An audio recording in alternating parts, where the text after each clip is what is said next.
नमस्कार दोस्तों, पुराना भारत चैनल में आपका स्वागत है। तो दोस्तों, महर्षि वाल्मीकि का नाम सभी लोगों ने सुना ही होगा, जिन्होंने महाकाव्य रामायण की रचना। महर्षि वाल्मीकि का जन्म त्रेता युग में हुआ था और उसी युग में उन्होंने महाकाव्य रामायण की रचना की थी, जिसमें करीब 34,000 से ज़्यादा श्लोक है।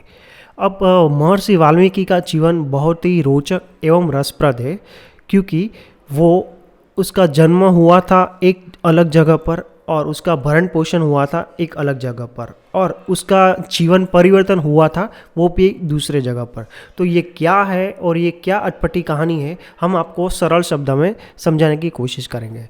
तो दोस्तों, महर्षि वाल्मीकि जो है उसको ब्रह्मा जी के 9वें पुत्र प्रचेता का पुत्र माना जाता है। वो बालपन से ही बहुत चतुर थे और उसका भरण पोषण एक आश्रम में हुआ करता था।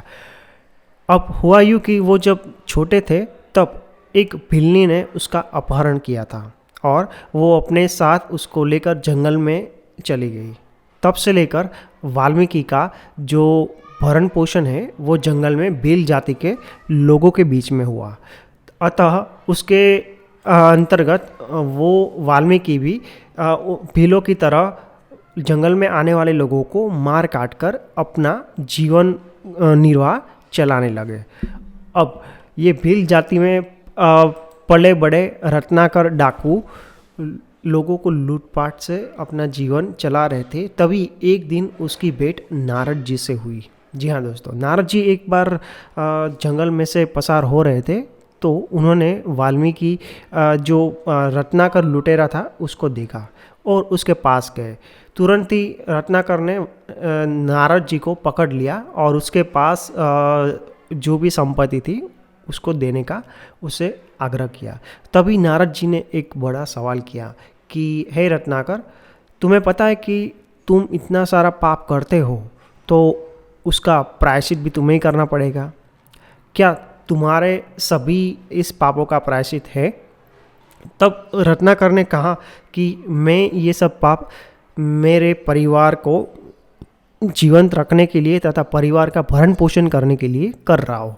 तभी नारद जी ने दूसरा प्रश्न किया कि क्या तुम्हारे इस काम से जो पाप कर्म तुमने किए हैं वो तुम्हारे परिवार वाले उसमें सहयोगी बनेंगे?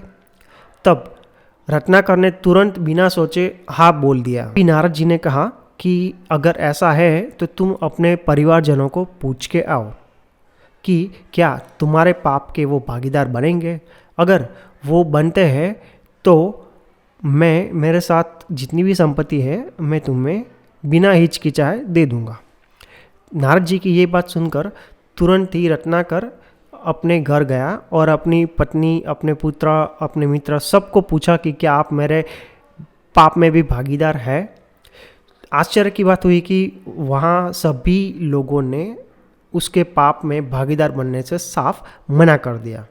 अब ये सुनकर रत्नाकर को बहुत ही दुख हुआ और बहुत ही विचलित हो चुका।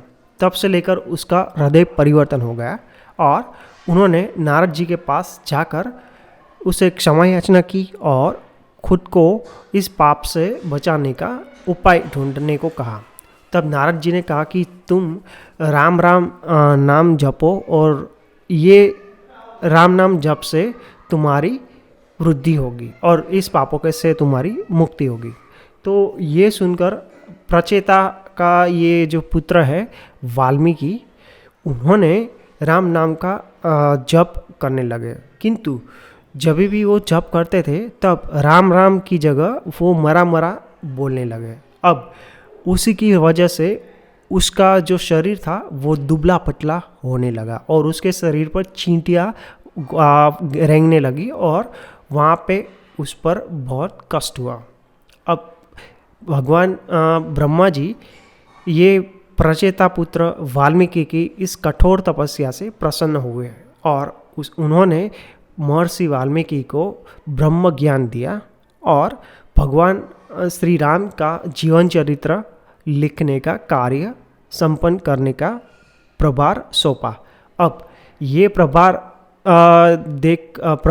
ब्रह्मा जी से पाकर वाल्मीकि जी बहुत ही प्रसन्न हुए और उन्होंने महाकाव्य रामायण की रचना कर दी। अतः इसी प्रकार महर्षि वाल्मीकि एक भील जाति के समूह में पले बड़े थे और उसमें से दुनिया के सबसे महान ऋषि बन गए। तो दोस्तों, आपका क्या ख्याल है महर्षि वाल्मीकि की जीवन चरित्र पर? कृपया कमेंट करके कमेंट बॉक्स पर जरूर बताइएगा। धन्यवाद।